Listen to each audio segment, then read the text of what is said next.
I'm Roger with Rogers Outdoor Channel. Today we're going to have you kind of walk through my footsteps as I cover the northwest part of Washington and kind of talk about some of the scenic drives that are available and take you on one that that cover some of the sites that I like or some of the activities that I like up in this part of the state. Once you watch the video, be reminded that there'll be a map showing exactly the route that I took, as well as notes of, don't forget to, consider looking at this or that type of thing. So that will be in some of the companion information that is attached to this video. So that being said, let's go on a little trip in the northwest part of the state. The first thing that I think of when I leave Seattle and I head north, you get up to Everett and Marysville, and what used to be open fields and greenery is now apartment houses, warehouse projects, etc. And it's really getting pretty built up out here in the northwest. But as you start getting closer to, as you pass Marysville and you start getting moving on towards Mount Vernon, you get back to the country a little bit more, and you'll come to, if you decide to take a road to the right, there's an opportunity to go across the North Cascades Highway, which is really a cool trip. It's one of the Washington scenic trips. You can take a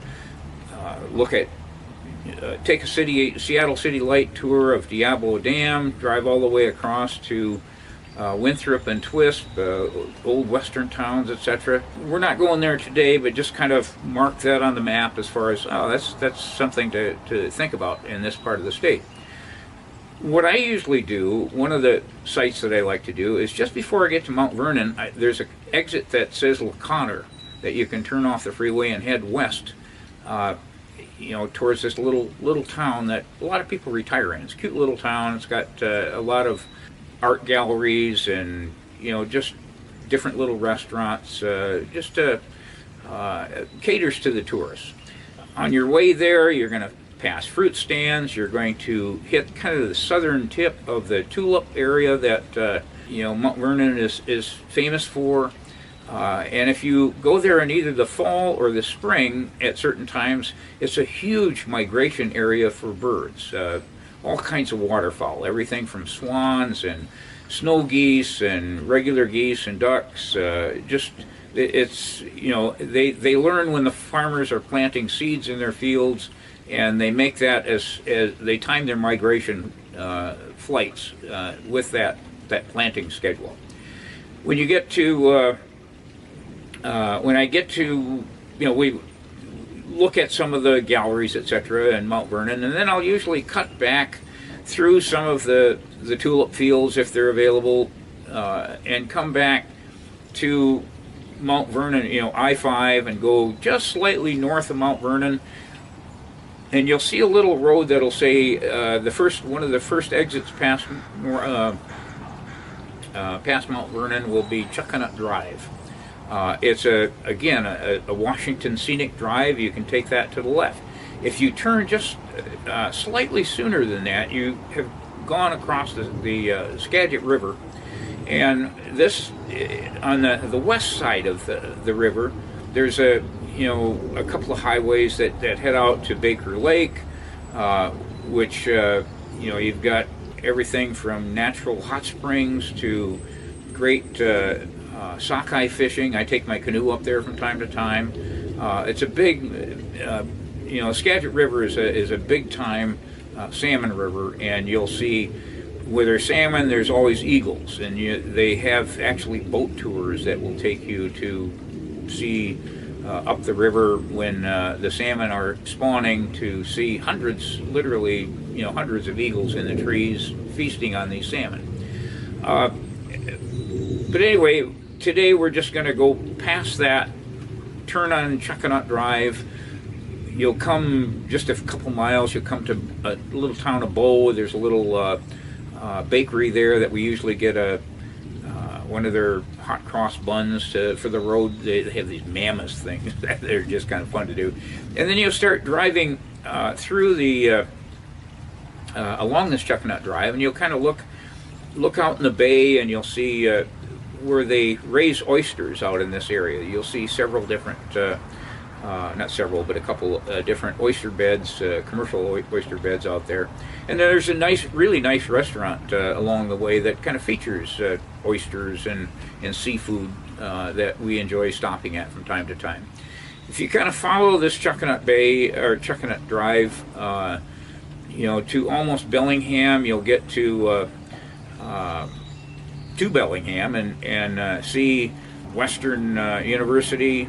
Actually, I have a nephew that teaches there. Good kid and a good instructor too.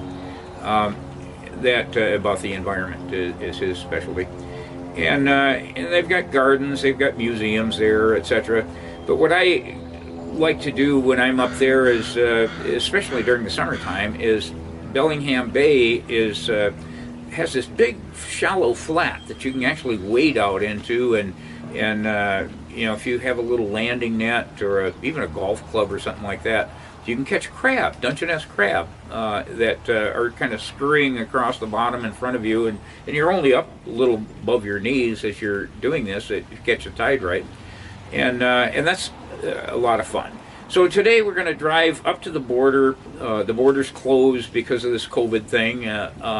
If we were to go a little bit further, I'd love to just go a few miles past the border, take a left-hand turn, go to the Tsawwassen Ferry, go across to Vancouver Island. That's one of my favorite salmon fishing places, and Indian villages. A bunch of just cool places to visit on Vancouver Island. Or I'd go straight to. We often head up to Vancouver, BC. Fabulous dining. You see an old World's Fair site. Go to Stanley Park. Just all kinds of neat. Vancouver is a pretty little city. It's actually scenic rivals both Seattle and San Francisco as far as kinds of things that are there. But again, today we just kind of turn around when we get to the border and start heading back. But rather than take the same route back, just before we get to Mount Vernon, just actually the same exit that you took for Chuckanut Drive, Highway 20 I think it is, you take that to the west like you're heading towards Anacortes. As you head towards Anacortes, you'll pass one of the casinos, and about 3 miles before you get to Anacortes, there'll be a cutoff that will where you can turn to Whidbey Island and go across Deception Pass. That's the route that we're going to take today.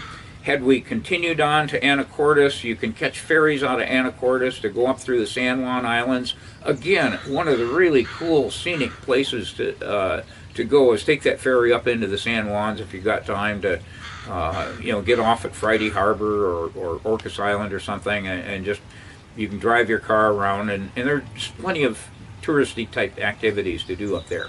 But again, today we're turning heading south towards Whidbey Island. Just before we get to Deception Pass, we'll go past a couple of lakes, Campbell Lake, Bass Lake. I love fishing both of those. Go across the Deception Pass Bridge and kind of actually get off and park your car and take some photographs while you're there. It's just a cool, big drop down to the water, and it's a huge tide swing through there where the land masses kind of funnel when the tide is changing, it forces it through this narrow channel, and it increases the tide flow so much that small boats have a tough time making headway against it. As you come on to Whidbey Island, it's just you kind of get past the first little town that you come to, and then you're country, and the country is things like lavender farms, and you pick raspberries, and you can see the salt water actually from both sides of the you know, the highway that you're on. There's a place as you start getting towards the southern end of Whidbey Island.